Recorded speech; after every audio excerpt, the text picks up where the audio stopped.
E aí, pessoal, beleza? Vamos lá? Vamos começar então a parte 2 do nosso estudo sobre o saneamento da petição inicial.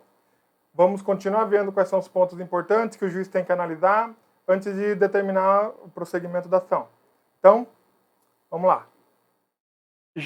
Vencida essa primeira parte de análise e feita a leitura dos pedidos, o juiz pode entender que o que a parte está pedindo já foi alvo de diversas ações julgadas tanto no juízo dele quanto no juízo estadual. Pode ter súmula de tribunal superior, pode ter IRDR, que é demandas repetitivas no tribunal. Ou seja, essa questão já foi tão batida, que todas as decisões, todos os processos estão tendo o mesmo desfecho com a mesma decisão. Esse é o caso, então, do juiz sentenciar pela improcedência liminar do pedido. As hipóteses da improcedência liminar do pedido estão lá no 332 do Código de Processo Civil. Lembrando que é possível que o juiz ele determine, ele julgue, né, pela improcedência liminar do pedido, as causas que dispensem de fase instrutória ou que a petição inicial já venha robustamente documentada. E os casos em que o juiz poderá julgar com base na improcedência liminar do pedido são enunciado de súmula do STF ou do STJ. Bom, tá lá. Já até perdi a conta de quantas súmulas os nossos tribunais já publicaram. Mas, assim, se o pedido da pessoa afrontar diretamente entendimento sumulado, improcedência liminar do pedido. Não tem problema. Segundo, acórdão proferido pelo STF ou pelo STJ em julgamento de recursos repetitivos. Então, assim, o repetitivo já é um pouquinho mais chato. Primeiro, o tribunal de origem, no caso, vou pegar o exemplo, o Tribunal de São Paulo, ele escolhe um processo paradigma representativo de demandas repetitivas. Esse processo é encaminhado, então, para as cortes superiores. Lá nas cortes superiores, vai ser feita análise do mérito e vai ser feita o julgamento. Desse julgamento do representativo, vai ser replicado a todos os processos que tenha o mesmo pedido ou decorrente, claro, da mesma causa de pedir. Por exemplo, planos de saúde. Muito se discutiu sobre a questão da manutenção de empregados em planos de saúde de empresa sob as mesmas condições, desde que o empregado assumisse a cobertura integral. Nós devemos lembrar que muitas empresas custeavam parte do plano de saúde, o empregado custeava outra parte e a cobertura era muito maior. Mas, por algum motivo, o empregado ele é mandado embora ou ele pede demissão, mas ele quer continuar permanecendo naquela operadora de plano de saúde com as mesmas condições, como se fosse uma extensão daquele contrato da empresa que ele trabalhava, assumindo todos os custos inerentes à manutenção daquele plano de saúde. Alguns juízes diziam que não era possível essa manutenção, tendo em vista que o plano era atrelado à coletividade em nome da empresa. Outros juízes passaram a entender que era possível, sim, porque a parte estava assumindo os custos, isso não ia gerar nenhum ônus para a empresa.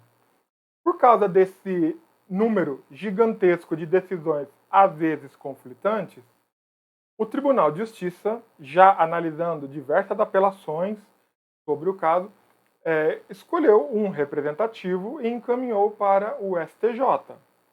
O STJ reconheceu a importância de dar uma decisão pacificadora e julgou o tema. atualmente, é possível que uma pessoa desligada da empresa mantenha o plano com as mesmas condições, desde que assuma integralmente os custos da manutenção desse plano. Mas ele mantém a mesma cobertura oferecida quando ele estava na empresa. Esse é um dos casos. Então, o que acontece? Se a pessoa chegar e falar assim, o plano de saúde não está me permitindo que eu, hoje, desligado daquela empresa, mantenha, o juiz nem vai fazer nada. Ele já vai pela improcedência liminar do pedido, só que nesse caso, concedendo a pessoa e já determinando o cumprimento para o plano de saúde. Porque muitas vezes o plano de saúde entra também dizendo que não vai fazer porque a pessoa não pode, e ele já dá uma canetada e já resolve daí de uma vez só. Ou seja, se o autor pedir para ficar, ele terá uma sentença de mérito apoiada na decisão do repetitivo. Se o plano de saúde entrar para excluir, o pedido dela já vai ser liminarmente improcedente, porque já há julgamento dizendo que ela deve fazer essa extensão do plano para o particular. Outro ponto é o entendimento firmado em incidente de resoluções de demandas repetitivas ou de assunção de competência. É a mesma coisa que os recursos repetitivos. Acontece que os recursos repetitivos são julgados pelos tribunais superiores e os incidentes de resolução de demandas repetitivas ou de assunção de competência ficam dentro da esfera do Estado. É como se fossem assuntos locais. Quando o assunto é de uma abrangência mais localizada, mais estadual, fica no Tribunal de Justiça. Quando já é uma coisa mais generalizada, uma coisa já de âmbito nacional, vai para os tribunais superiores e pacifica-se o entendimento. Finalmente, enunciado de súmula de Tribunal de Justiça sobre direito local. Basicamente, é a mesma explicação do inciso 3º. É um entendimento regionalizado, uma coisa que costuma acontecer pela praxe ou jurídica ou pelos costumes que se desenvolvem no Estado, e para isso o Tribunal de Justiça orienta todos os seus juízes através de súmula a julgarem as demandas naquele sentido. Certo? Não tem problema nenhum. O problema que nasce está no parágrafo 1º. E qual é o problema? É a questão da verificação da prescrição e da decadência. Por quê? Porque, principalmente a prescrição, ela pode ser renunciada pela parte. Como assim? Como assim a parte pode renunciar à prescrição? Pense bem. Vamos pegar um cheque. Coisa corriqueira. Nem usa mais cheque, mas usou-se durante muito tempo. A parte recebeu, vamos supor, eu tinha uma bicicleta, vendi minha bicicleta e a parte me pagou com um cheque.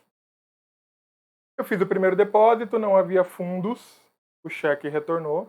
Eu fiz o segundo depósito, não havia fundos, o cheque retornou. Certo? E eu não achei mais a pessoa, nunca mais. Ela pegou a bicicleta e caiu no mundo. E eu nunca mais a vi, não sei quem ela é, não sei onde ela mora, não sei nada. O que acontece? O cheque ficou na minha gaveta. 20 anos depois, o cara muda, vizinho da minha casa. Eu falo, não foi você o cara que comprou minha bicicleta há 20 anos? Ele fala, fui eu. Cara, o cheque voltou.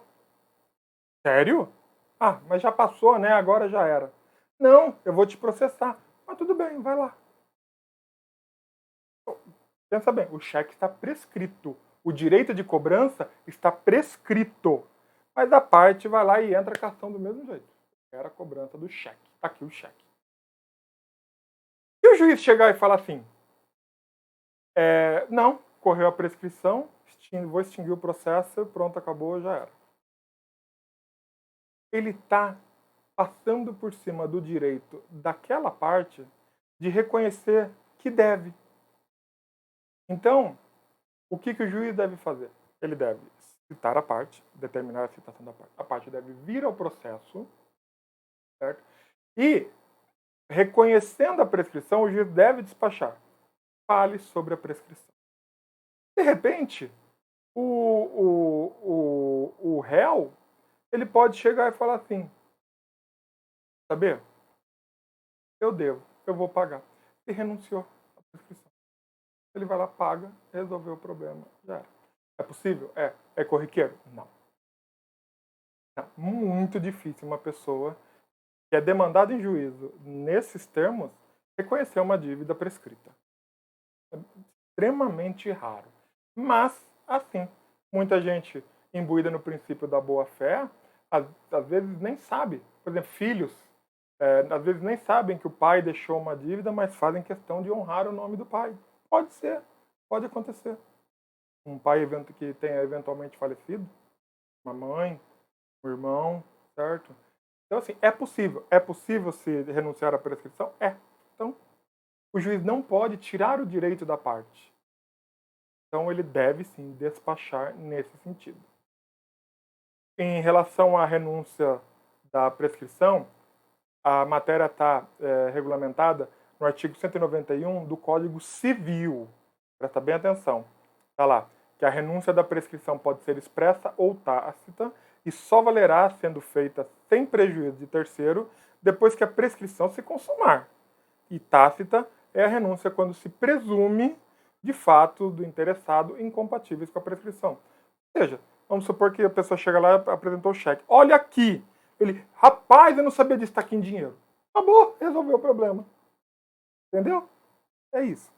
É difícil. Muita gente acha complexo entender essa parte de renúncia à prescrição, mas não é. Pensa ao contrário. Eu sei que eu estou devendo e eu não acho o cara.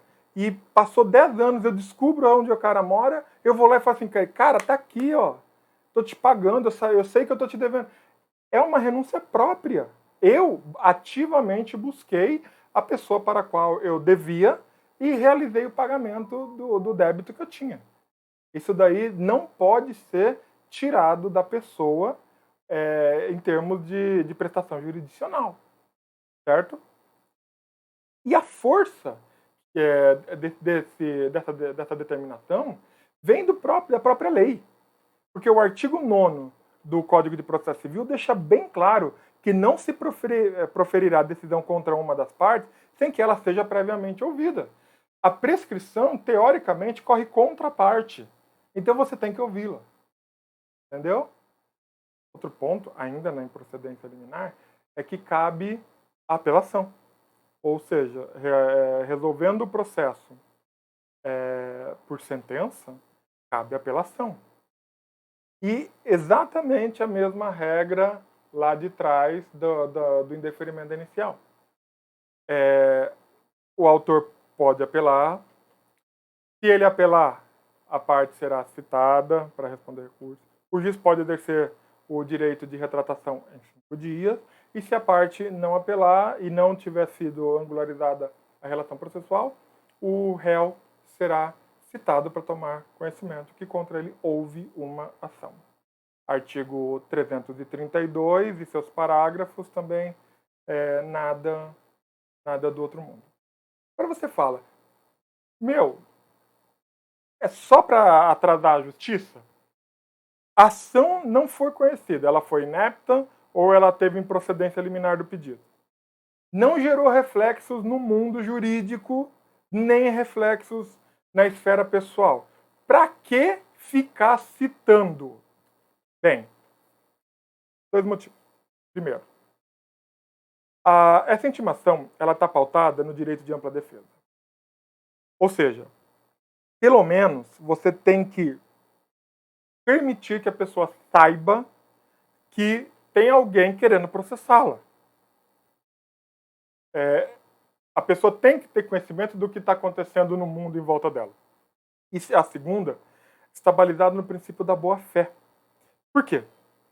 Porque se a pessoa não souber que houve essa tentativa de ação contra ela e, maliciosamente, o autor, por exemplo, tentar propor a mesma ação no município vizinho, ele já vai chegar e falar, tá aqui, ó, essa ação já foi proposta e houve improcedência liminar, ou foi inepta, ou o cara não tem interesse de agir, ou é impossível o pedido que ele está propondo.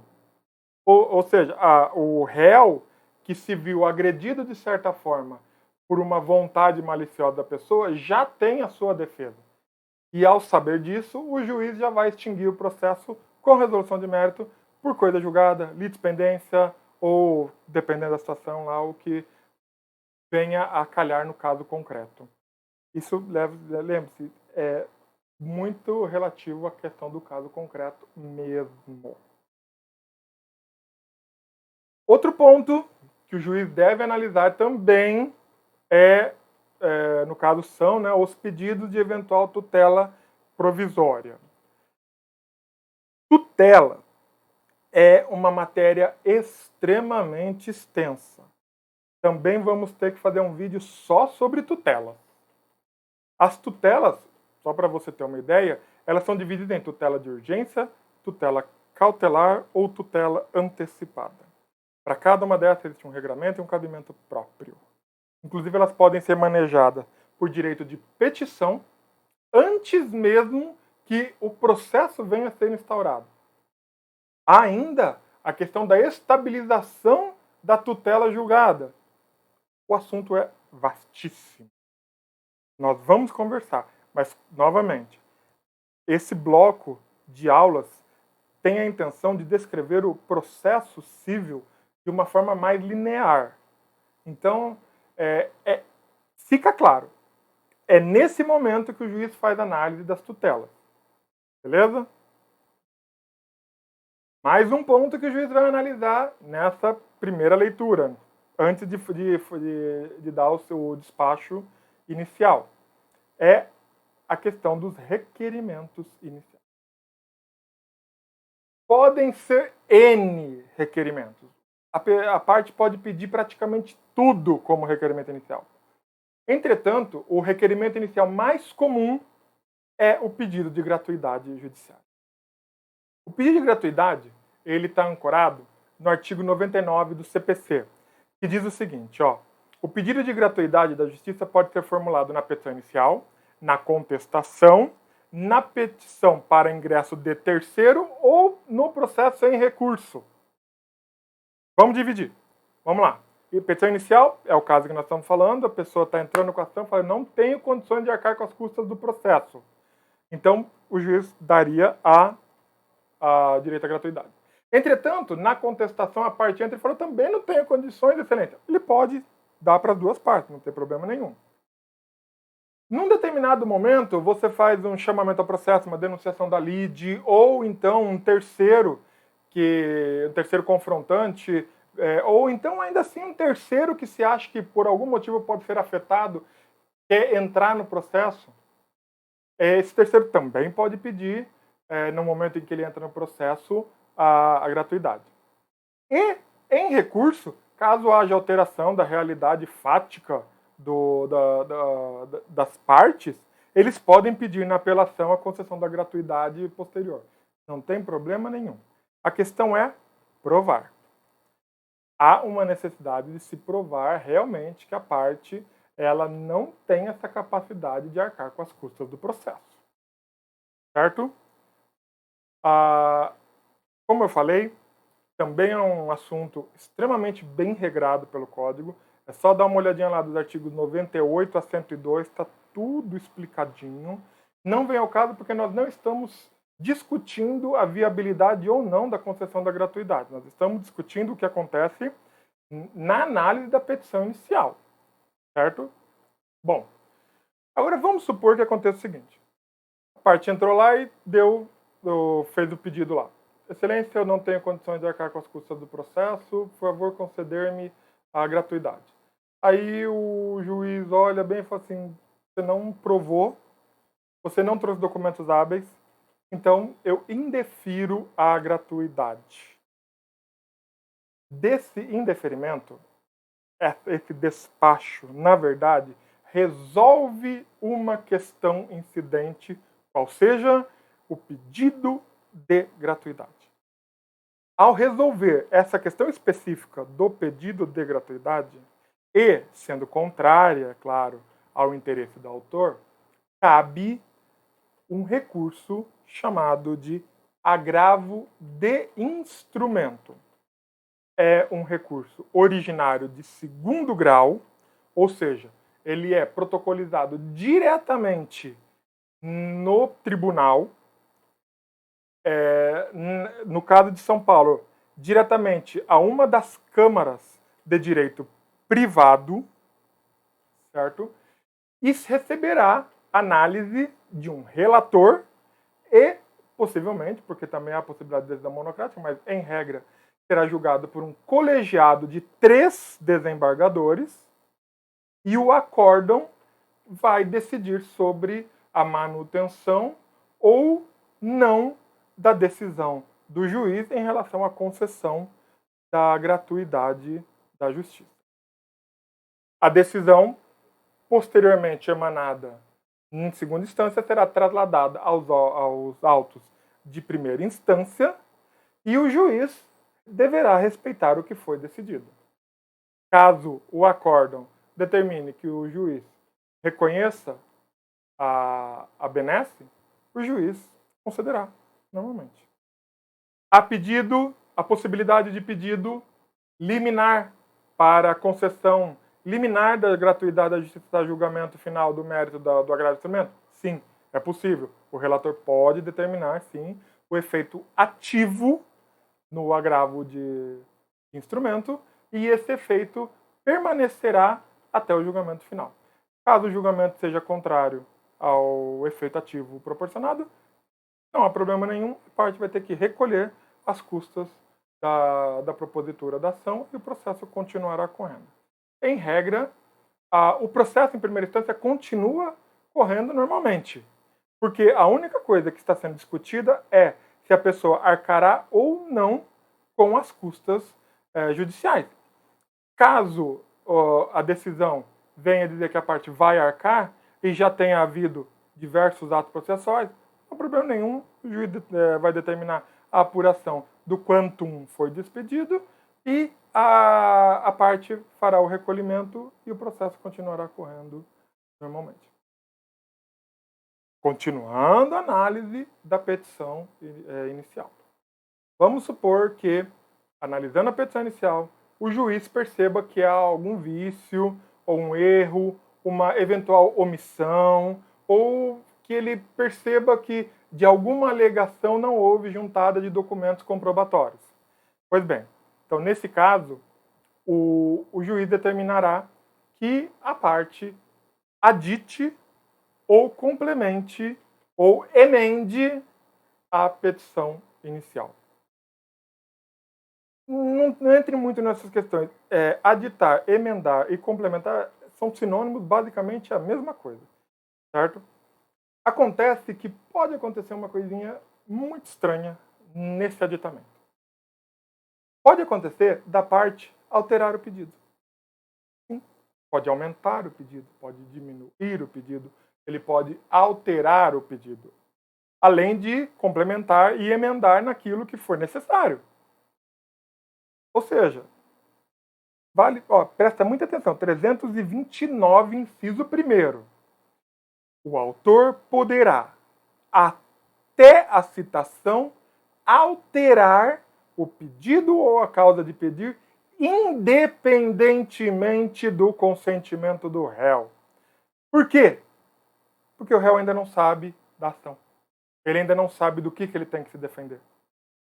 Porque se houver necessidade de alteração do pedido ou da causa de pedir após a citação, o réu tem que concordar. Por quê?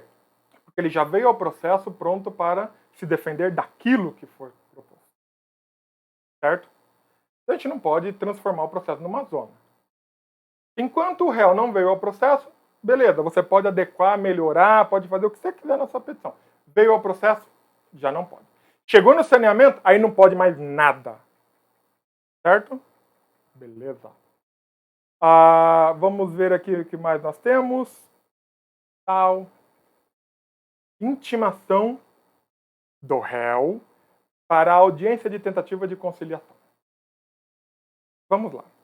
Lembra que nós dissemos lá na petição inicial que, ao propor ação, Entre os seus pedidos, o autor, ele deve declarar pela sua intenção ou não da realização da audiência de conciliação. Pois bem. Vamos analisar então o que pode acontecer, as duas situações. Primeiro, o autor diz: eu quero tentar a conciliação sim, excelência. Ótimo. Se não tiver nenhum problema dos anteriores, tudo isso que nós citamos até agora, estiver apta a inicial, o juiz vai determinar cite-se a parte para a audiência de tentativa de conciliação. Como é que funciona isso? 334. Olha só que coisa legal. O 334 já começa assim.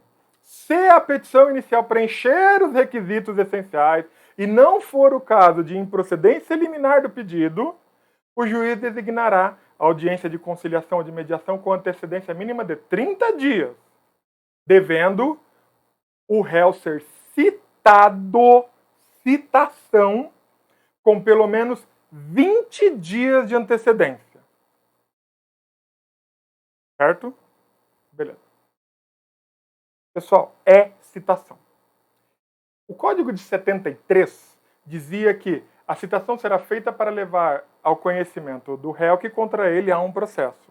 Aqui, no novo CPC 2015, a citação faz com que o réu tenha conhecimento de que há um processo e que ele venha ao processo para começar a discutir as relações jurídicas do processo. Certo? Então, o que acontece? O artigo 238 diz o seguinte, que a citação é o ato pelo qual são convocados o réu, executado ou interessado para integrar a relação processual. Não é para se defender do processo. Eles são convocados para integrar a relação processual. Certo? Aí você vai falar, mas você acabou de dizer que a propositura da ação já torna válido o processo. Ou seja, a mera propositura da ação já instaura o processo. Sim! No entanto, antes que o réu traga a contestação, não há um processo angularizado. O que é a angularização do processo? Autor, juiz e réu. É um triângulo. Certo? Isso é angularização. O processo é conhecido, quando angularizado, como processo perfeito. Então, vamos prestar bem atenção. Já existe o processo? Já. Mas está sendo processado, ou seja, está ocorrendo atos processuais? Ainda não. Está ocorrendo a prestação judicial? Sim. Calma, não confunda. Lembre-se, o atual CPC, ele foca muito na questão de tentar evitar ao máximo o contencioso. Então, ele deixa a porta da conciliação aberta, sempre aberta. A qualquer momento pode haver uma tentativa de conciliação. Nós acabamos de falar, então, do caso que o autor, ele quer, então o réu será citado para a tentativa de conciliação. O que pode acontecer? O réu pode colocar uma petição dizendo não quero, não vai ter problema nenhum. Ou simplesmente ele pode comparecer, tentar discutir e, sendo frutífera, a ata vai ser encaminhada para o juiz que vai homologar por sentença. Não sendo frutífera, não tem problema, ele apresenta a contestação e o processo continua correndo normalmente, sem nenhum outro problema. Certo? Vamos ver o que mais nós temos aqui. Depois vocês dão uma olhadinha no material que eu estou deixando no meu blog. Lá eu deixei também claro a diferença entre a audiência de conciliação e a audiência de mediação e a diferença do conciliador para o mediador. Bom, vencidas todas essas etapas e a petição inicial conseguindo sobreviver a todas essas análises que os juízes têm que fazer, estando apta, ela então será despachada para a citação do réu. o próximo passo é, no caso de não haver a audiência de conciliação, a apresentação da contestação, que será o nosso próximo vídeo. No próximo vídeo, nós vamos falar sobre resposta do réu e vamos dar uma entradinha em reconvenção, porque é nesse momento que o réu pode propor a reconvenção. Então, por hoje é só. Novamente, os vídeos dessas matérias são extensos, então nós sempre colocamos ela em 2 partes, para que não fique maçante para vocês. Ao total já deu mais de 50 minutos de vídeo, somando as 2 partes. Mas força. É muito bom estar aqui com vocês, desvendando esse mundo jurídico, estudando, galgando nossos passos aí para os concursos públicos ou simplesmente para nos tornarmos pessoas melhores. Lembre, o direito, ele não é complexo. A gente só tem que aprender direitinho para entender o que ele quer dizer. Pessoal, é isso aí. Bons estudos. Fiquem de olho que ainda essa semana sai também a resolução de questões sobre esse tema. Beleza? Vamos lá. Até mais.